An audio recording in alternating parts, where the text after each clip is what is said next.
Assalamualaikum warahmatullahi wabarakatuh. Salam sejahtera bagi kita semua. Om Swastiastu, Namo Buddhaya, dan salam kebajikan. Pada kesempatan ini, saya akan memaparkan tugas saya pada topik 3 demonstrasi kontekstual, yaitu ulasan asesmen di ruang kelas pada mata kuliah pemahaman peserta didik dan pembelajarannya, dosen pengampu, Ibu Ramadhani SPDI MPD. Perkenalkan, nama saya adalah Tiur Yohana Tampu Bolon dengan nomor induk mahasiswa 231446733 PPG Prajabatan Gelombang 1 tahun 2024 dengan lokasi PPL 1 SMK Negeri 3 Medan, Guru Pamong, Ibu Insinyur Mira Ilham MPD.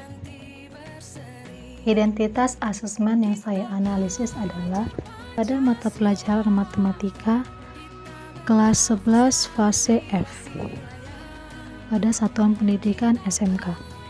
Materi ajar ataupun topiknya yaitu analisis data dan peluang.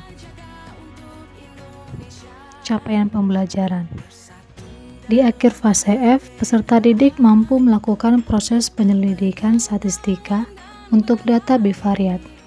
Mereka dapat mengidentifikasi dan menjelaskan asosiasi antara dua variabel kategorial dan antara dua variabel numerikal. Mereka dapat memperkirakan model linear terbaik atau best fit pada data numerikal. Mereka dapat membedakan hubungan asosiasi dan sebab akibat. Peserta didik memahami konsep peluang bersyarat dan kejadian yang saling bebas menggunakan konsep permutasi dan kombinasi. Adapun tujuan pembelajarannya yaitu memahami analisis data peluang, statistika untuk data bivariat, asosiasi antara dua variabel kategorial dan antara dua variabel numerikal, model linear terbaik atau best fit pada data numerikal. Jenis asesmen yang digunakan ada 3. Yang pertama, asesmen diagnostik yang dilakukan di awal pembelajaran. Guru memberikan pertanyaan pemantik yang berhubungan dengan materi yang diajarkan. Yang kedua, asesmen formatif. Dilakukan pada saat proses pembelajaran, baik penilaian performa pada saat berdiskusi, mengerjakan lembar kegiatan berupa soal-soal latihan yang telah disediakan guru, serta mereview materi lewat tanya jawab dengan siswa. Yang ketiga, asesmen sumatif. Berupa tes esai, dengan membuat satu contoh analisis data dan peluang dari materi yang telah dipelajari untuk mengetahui bagaimana dan seberapa jauh pemahaman peserta didik setelah rangkaian proses pembelajaran dilakukan. Bentuk asesmennya yaitu tanya jawab, observasi, studi pustaka, dan tes tertulis. Selanjutnya, bagian mana dalam asesmen tersebut yang menunjukkan kesesuaian dengan tahapan perkembangan peserta didik? Jelaskan.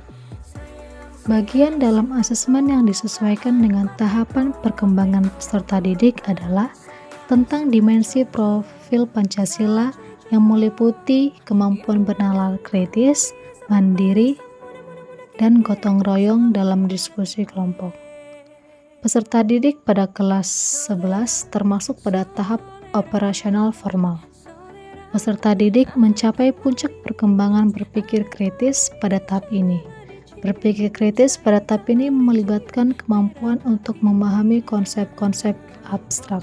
Pada usia kelas 11 termasuk pada sosialisasi awal hingga remaja, di mana tahapan perkembangan ini adalah waktu di mana peserta didik belajar tentang pentingnya bekerja sama, berbagi, dan mendukung orang lain. Selama masa ini, mereka mengembangkan keterampilan sosial yang diperlukan untuk bekerja sama dalam kelompok, memahami materi dalam komunitas, dan menghargai kontribusi orang lain. Gotong royong diintegrasikan dalam aktivitas pembelajaran melalui diskusi. Kemudian, profil Pancasila yang ketiga adalah mandiri. Seiring bertambahnya usia, Peserta didik secara bertahap mengembangkan kemampuan untuk mengambil inisiatif, mengatur diri sendiri, dan mengambil tanggung jawab atas tindakan mereka. Pada tahap remaja, perkembangan mandiri melibatkan kemampuan untuk membuat keputusan yang bertanggung jawab dan mengelola waktu serta sumber daya pribadi dengan efektif. Melalui asesmen tersebut, perkembangan peserta didik dapat dilihat pada keaktifannya selama proses pembelajaran, khususnya saat melakukan studi pustaka, seperti browsing dan atau mengunjungi perpustakaan, kemudian melaporkan hasil studinya, diskusi dengan teman sekelas. Selanjutnya adalah bagian mana dalam asesmen tersebut yang menunjukkan kesesuaian dengan perlunya mempertimbangkan aspek lingkungan budaya dan karakteristik peserta didik. Jelaskan. Pada proses pembelajaran yang dilakukan, belum memberikan asesmen yang terintegrasi dengan budaya setempat. Namun, adanya kesesuaian karakteristik peserta didik yang nampak pada kegiatan studi pustaka, yaitu berupa browsing dan atau mengunjungi perpustakaan, di mana bagi peserta didik yang memiliki gaya belajar visual dapat menyerap informasi melalui gambar, mind mapping, membaca dari hasil browsing maupun ke perpustakaan. Dan bagi siswa yang memiliki karakteristik belajarnya atau gaya belajarnya auditori, dapat mendengar penjelasan dari YouTube ataupun dari guru. Pertanyaan selanjutnya, bagian mana dalam asesmen tersebut yang menunjukkan kesesuaiannya dengan kemampuan peserta didik? Jelaskan. Bagian dalam asesmen yang sesuai dengan kemampuan peserta didik adalah bagian soal pemantik yang dilontarkan guru pada awal pembelajaran dengan tujuan untuk mengulang atau mereview kembali materi yang berhubungan dan memberi pemantik untuk masuk materi yang akan dipelajari. Kemudian lembar kegiatan yang berisi soal-soal latihan analisis data dan peluang yang disesuaikan guru dengan tingkat kemampuan peserta didik. Bagian mana dari asesmen tersebut yang menunjukkan kesesuaian bahwa sudah memberikan ruang bagi peserta didik untuk memberikan umpan balik terhadap proses pembelajaran mereka? Menurut saya, bagian pada asesmen yang menunjukkan kesesuaian bahwa sudah memberikan ruang bagi peserta didik untuk memberikan umpan balik, yaitu adanya refleksi yang dilakukan guru dan peserta didik pada akhir pembelajaran. Peserta didik melakukan atau memberikan penilaian baik dalam bentuk narasi, gambar atau emotikon tertentu untuk menunjukkan pemahaman mereka terhadap topik hari itu.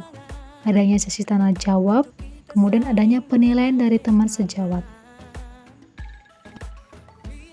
Pertanyaan terakhir yaitu, jika Anda menjadi guru di kelas tersebut, hal apa yang ingin Anda tingkatkan untuk lebih memaksimalkan efektivitas asesmen dengan memperhatikan tahapan perkembangan peserta didik, lingkungan budaya, dan karakter peserta didik, serta kemampuan peserta didik? Tentukan pendapatmu secara lengkap. Hal yang akan saya tingkatkan yaitu, saya akan berusaha untuk mengintegrasikan asesmen dengan lingkungan budaya setempat, sehingga peserta didik memiliki pengalaman belajar yang real dengan kehidupan sehari-harinya. Kemudian, saya akan berusaha untuk merancang suatu tujuan pembelajaran dengan kriteria ABCD dengan memperhatikan aspek lingkungan budaya dan karakter peserta didik.